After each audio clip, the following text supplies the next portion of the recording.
Hello and welcome back to MKC Electronics, or if you are new at the channel, then welcome. Today I would like to with you share my new motherboard. It's from Aorus Z890 Aorus Master, and this is for socket LGA 1851 with PCI Express 5 and DDR5 support. It's for Intel Core Ultra lineup of CPUs. So, we turn it around. Here are some basic specifications. So it's, as I said, ultra-core processors, LGA 1859. Chipset is Intel Z890. One PCI Express 5 x 16. USB-C DisplayPort, onboard HDMI. I'm excited quite about that because that should allow me to use internal display for my stats and temperatures and stuff like that. Memory type, as we said, dual channel DDR5. For DIMMs we can put on. We get expansion slots. We get PCI Express 4 times and one PCI Express 3 one time. So that's additional to that first slot PCI Express 5. For SATA/M.2 we have 4, SATA 3 we have 2 M.2 Gen 5 and 3 M.2 Gen 4. Write 0, write 1, 5 and 10. Audio is ACL 1220 plus ESS 9118 DAC. 10 GB LAN, Wi-Fi 7 and Bluetooth. We get 2 USB Thunderbolt 4, 1 USB 3.2 Gen 2, and then we have 2 Type C's plus 6 USB 3.2 Gen 2 Type A plus 8 USB 3.2 Gen 1 plus 6 USB 2.0. That's many USBs on this motherboard. So the form factor is ATX. Dimensions 305 by 244. So special features for this motherboard are, for example, Easy Latch Click, Easy Latch Plus, Easy Latch Plus. So that's mean the video card you can release by pressing the button, and the heat sinks for M.2 you as well just twist it and open. I will show you later. Then another thing is ultra durable PCI Express slot. So it's got a metal plate on back of the motherboard. And another awesome thing is the VRMs. So it's 18+1+2 phases digital VRM and VRM thermal armor. So it's got a gigantic heatsink on it. But this is times 2. This is times 2. 18+1+2 times 2. And the last one special feature is get a GPU gold finger protection with rubber lining. Alright, so let's open it and we will have a look on the board itself.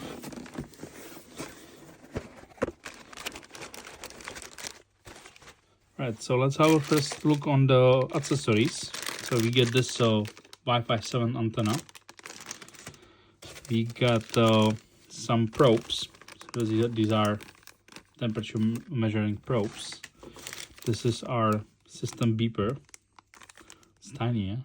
It's tiny. We got SATA cables. 2 of them? Yeah, 2 of them. We've got this plug, so we can easily plug everything in and just slot the whole thing on it. We got some stickers and manual, and we got this small fan which is for RAM cooling. So we got active fan for the RAM. Right. Ta-da! Beautiful. It is really beautiful. So I have another things to talk about. So let's have a look on the I/O, because that I/O is insane. Look at that. So physically you have a 2, 6, 10, 11, 12.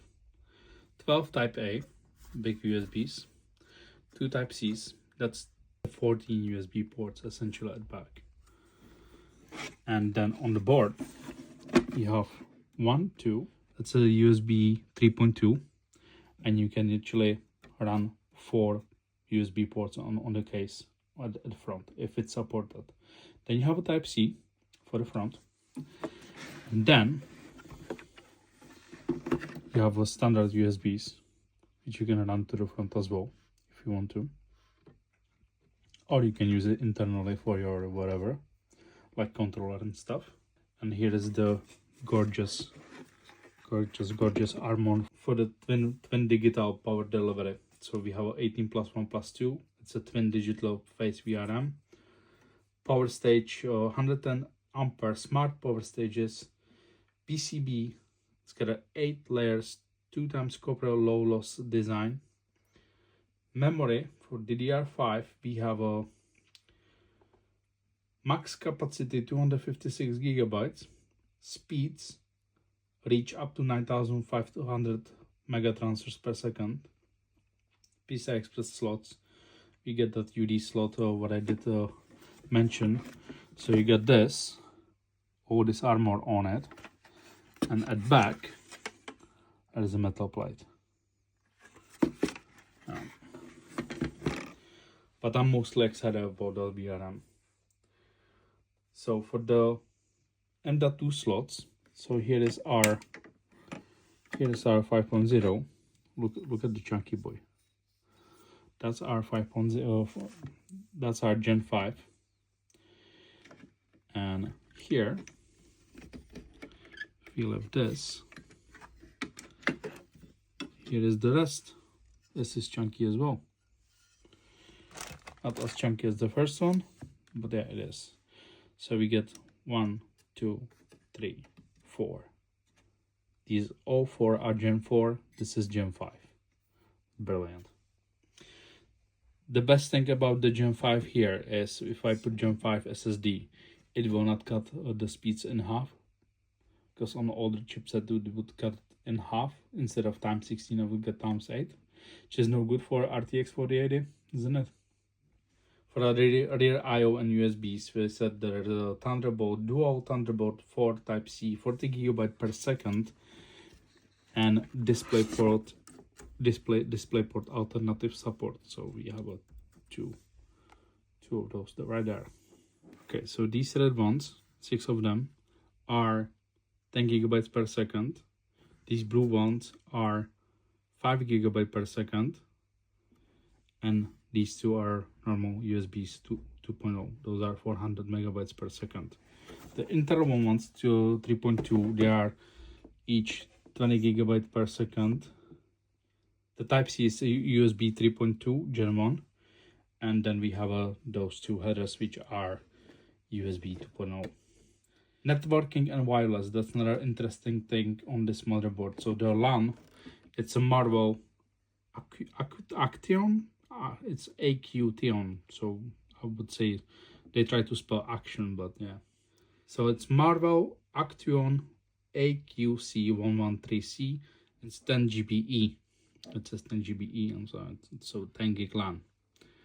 The Wi-Fi and Bluetooth, it's Intel Wi-Fi 7, 802.11be, 320 MHz, and the Bluetooth is 5.4 with directional ultra gain antenna. So that goes for Bluetooth and Wi-Fi. For audio, we have a codec Realtek ALC 1220. DAC is ESS Saber 9118, and it does support DTS-X Ultra. For cooling and build itself, you can see it's very hefty motherboard. It's very well built, and the cooling, it's not a joke. Yeah, it's serious cooling. For those M.2s and the VRMs, it's really serious cooling. So to summarize that, guys, this board is not cheap, yeah, by no means. Yeah, it was 450 pounds with discount codes. Yeah, so yeah, I'm that good. I do use discount codes.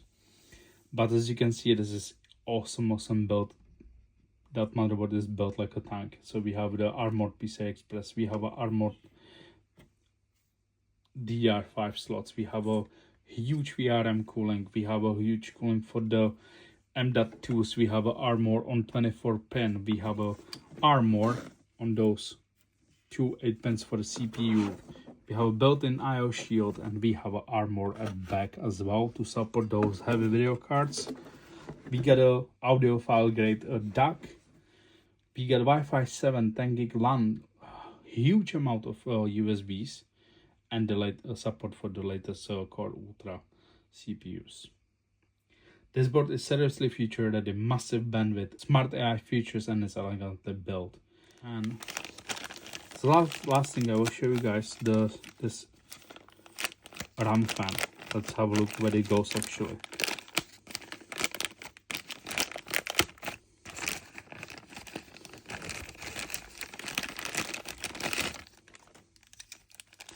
So we got some hardware with it to install it.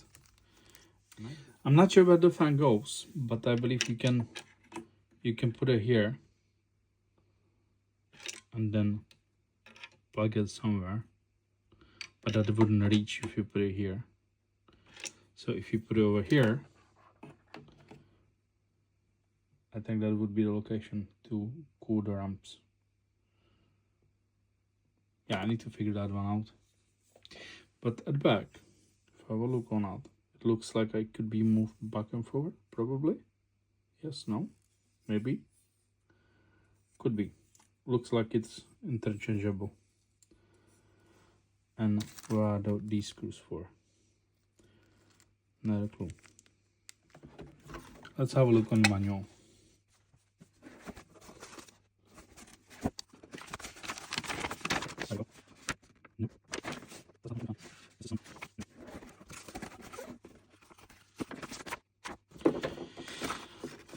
Well, yeah, I think we just install it there, where is the nearest to the fan header, and I will utilize one of the motherboard mounting holes.